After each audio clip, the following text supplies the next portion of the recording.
Okay, hi everyone. You're welcome to another edition of our POV. And with me today, we have an author and a youth ambassador, a youth advocate, and he's no other person but Abdulmalik Yahaya. It's a pleasure to have you on our show. Thank you very much for having me. Now, please, can you share your story? We would like to hear more about your story.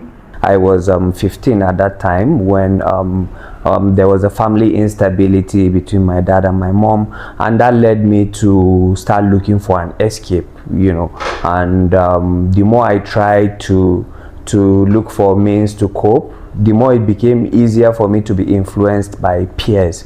So that one thing led to the other.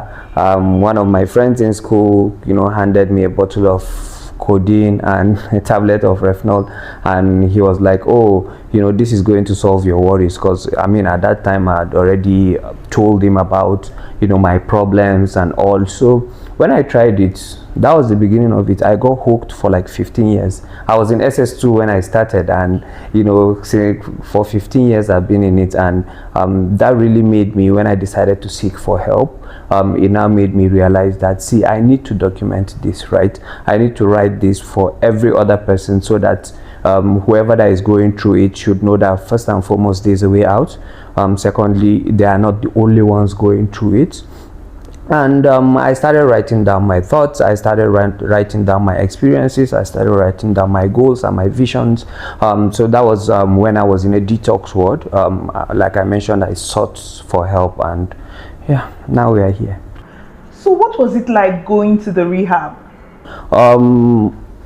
Throughout my addiction years, I've been going through so many challenges. The first one is stigmatization.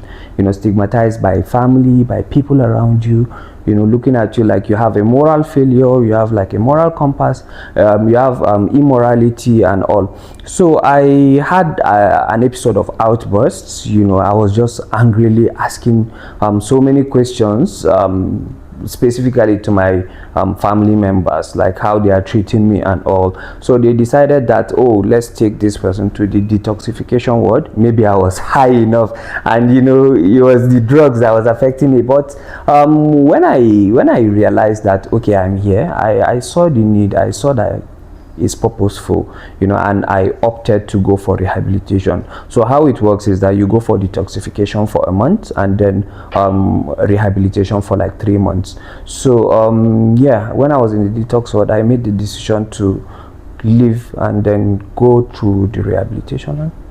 So was there a time you felt like giving up on being clean? Yeah, so for giving up, I think when I came out of the rehabilitation, there were days that were very, very lonely. But because I was used to writing, I was used to expressing myself, writing poems and all, that became my friend. My inner voice became my friend.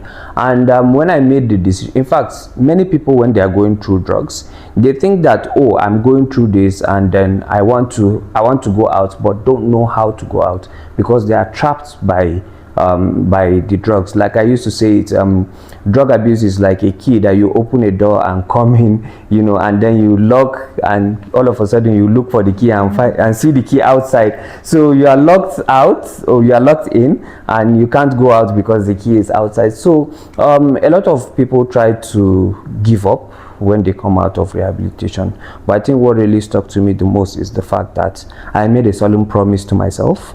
I wrote my manuscripts. The book is still a motivation for me, because I know that I can't, go back on these words that I've written, because I've come so far to end up going back again to the shackles of drugs. So. This session has been so insightful, and thank you for the willingness to share your story. Lastly, I would like you to just look in the camera and talk to that one person who might be secretly going through this and is just contemplating, not knowing what to do. What would you advise that person if you were possibly looking at your younger self, probably when you started or when you were into it? Like, what would you have loved to hear that would have motivated you? Because sometimes maybe I don't have a family member who would help me. Maybe I don't even have friends who understand me. What would be your advice to that person? My advice to you is to speak up, speak to someone. That's actually a very good way to start your recovery journey.